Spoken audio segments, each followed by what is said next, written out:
ang ating pong mahal na Pangulo.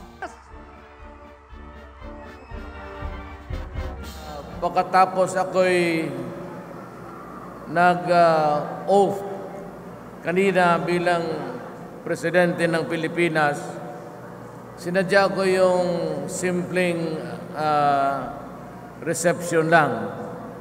Gusto ko po magtipid, pero sabi ko sa mga tauhan natin na magtipid tayo, pero wag natin kalimutan yung ibang mga kapatid natin na sa labas na hindi makapasok ng Malacañang. May mga bagong patakaran po ako. Yung Malacañang po ay pwede na kayong pumasok. Unahin lang po natin yung mga bata, mga kindergarten hanggang grade high school, para makita naman nila kung ano yung palasyo.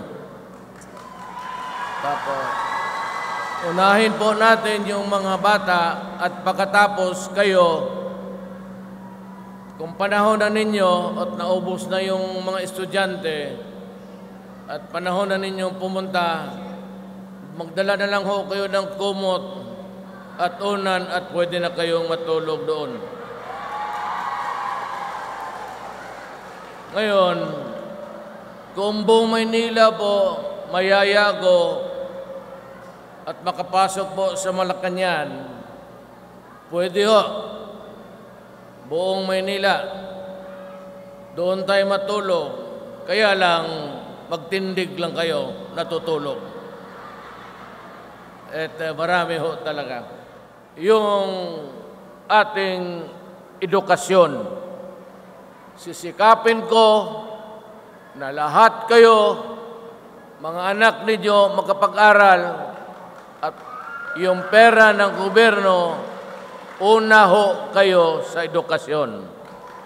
Simula nitong administrasyon ko, itong araw na to, lahat po ng kinita ng sugal, mga kasino, ng mapapag-ari ang gobyerno, lahat ang kikita niyan at bilyon-bilyon yan, pupunta yan sa tao para sa mga medisina at ospital ninyo.